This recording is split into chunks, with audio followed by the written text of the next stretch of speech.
तेरे एक ही फुसकार में सब हड्डी को सुरमा बना दिए, तासे लौट गया।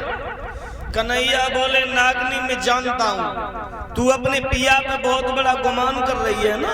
नागनी बोली जो कोई बात पूछवे की हो या कहवे की है, दुनिया अपने पिया पे घमंड करती है, कौन नहीं करती भला। सो तुम हमसे ये बात कह रहे हो, हम कह रहे लौट जाओ। कन्हैया बोले सुनो, वैसे में काली देह में आता नहीं मैं, जब मजबूरी के पीछे इस काली देह में आया हूं। क्यों? क्योंकि तेरा पिया अपने समान किसी को मानता तो नहीं है, वो बहुत घमंड में चकमाचूर है। और हमें मालूम है कि तुम भी उसी के चक्कर में घमंड में चकमाचूर भई जा रही हो। नागनी, घमंड से मुझे बहुत बड़ी नफरत है। और सुन, तू अपने पिया के रागनी गा करके सुना रही है ना, पिया के घमंड में चटकी जा रही है ना। सुन जगह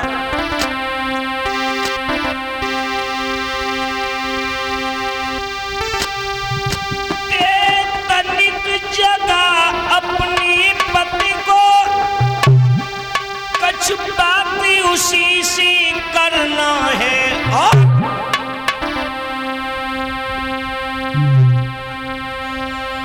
जब मरबे तू हम आए हैं तो मरनी से क्या करना है।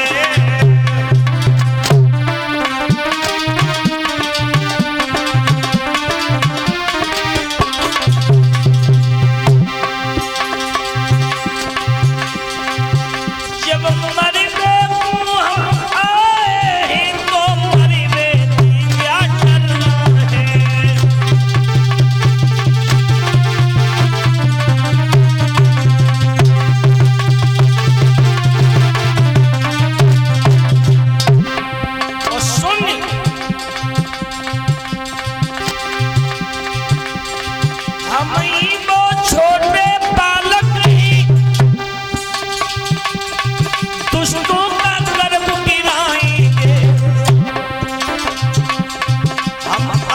बंसी बालक है, अरे बंसी यही बजाएंगे।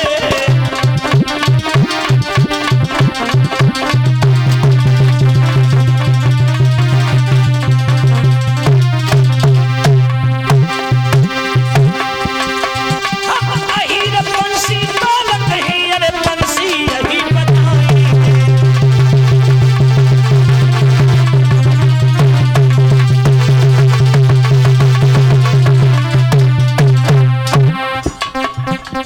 और सुन, पिया के घमंड में चकमाचूर हो रही है, या तो तू जगा और नहीं जगाएगी ना तो मैं जगाना भी जानता हूँ। सोई भगवान आगे बढ़े। यूं कह हरिणी नाग की पूंछक दो दबाई, यूं कह हरिणी नाग की पूंछक दो दबाई।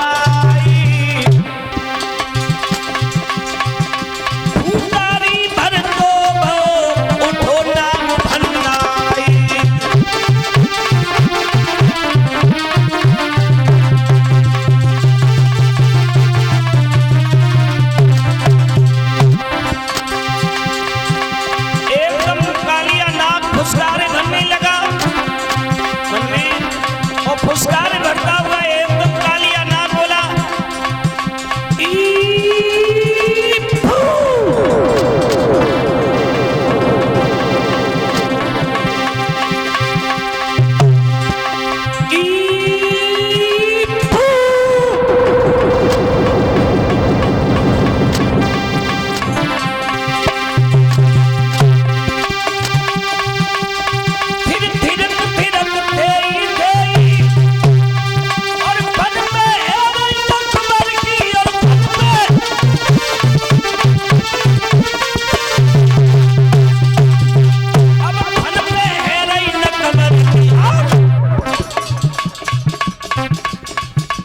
सुरजन को बाजो बंद भव मुरली बाजी मुरलीधर की।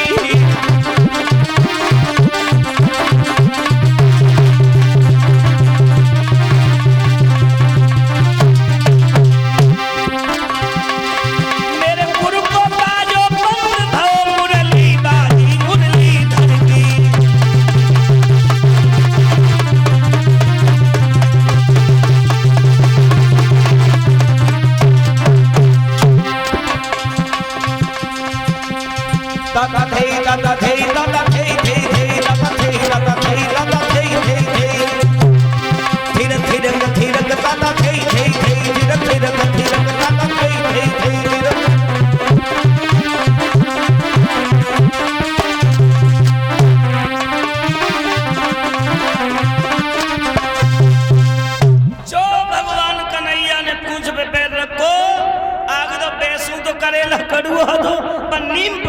कह दो तो जहर बनियो। एकदम फुसकार भरता हुआ कालिया नाग उठा, नागनी को पूछने लगा कौन है मुझे जगाने वाला, कौन है मुझे जगाने वाला। भगवान बोले हमें उन्हें मत पूछो, हमें पूछो तुम्हें जगाने वाला क्यों है, कौन है।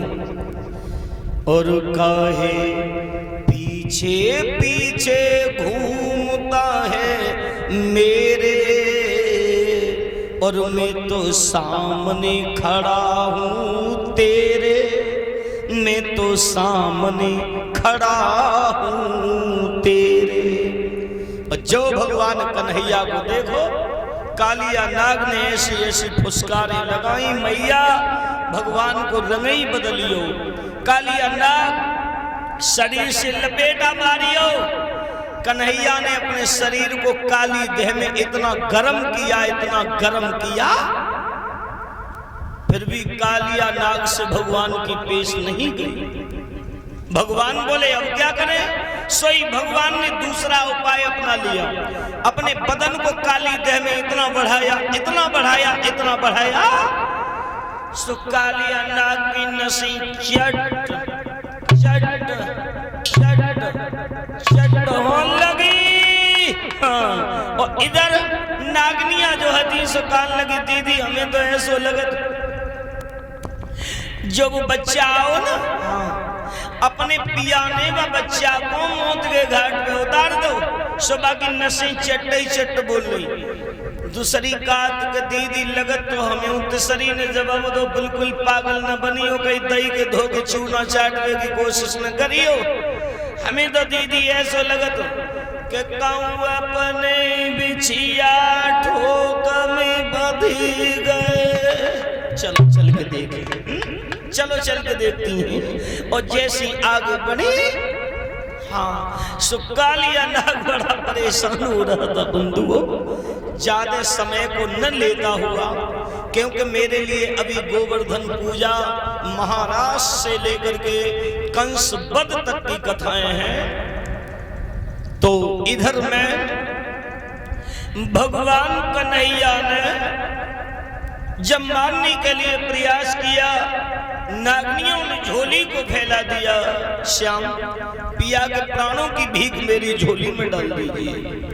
कहा कि मारूंगा नहीं, लेकिन एक काम करो, मेरी गेंद आ गई, वो गेंद दो, फूल हैं, 2 छवरियां कमल के पुष्प की दो, और आप यहां से निकलो और रमणक द्वीप के लिए चले जाओ। बुजुर्गों से निवेदन करूंगा, इस बात को ध्यान दे लेना, ध्यान से सुन लेना। कालिया नाग बोला प्रभु गेंद भी दे दूंगा, फूल भी दे दूंगा, बट ये है कि मैं रमणक द्वीप के लिए नहीं जाऊंगा। क्यों? क्योंकि वहां मुझे गरुड़ जी खा जाएंगे। अच्छा मैया तुम जवाब बताइयो, गरुड़ और कालिया नाग के बीच में पुष्पेंद्र जी ऐसो कौन सो बैर हो जो गरुड़ कालिया नाग को खाना चाहते थे? और आप खुद अंदाज लगाओ, अगर गरुड़ जी खाना चाहते थे तो वो काली देह पर भी खा लेते, मां पर भी तो आ सकते थे, लेकिन मां क्यों नहीं आते थे? बताऊंगा मैं, सुनो। कालिया नाग की मां का नाम था कद्रो, और गरुड़ की मैया का नाम था बिन्नता। गरुड़ की मैया ने कहा कि सूर्य के घोड़े जो है उन घोड़ों की पूंछ श्वेत है। कालिया नाग की मां ने कहा कि वो पूंछ काली है। गरुड़ की मां ने कहा कि अगर मेरी बात सही निकले तो तू मेरी दासी बनना।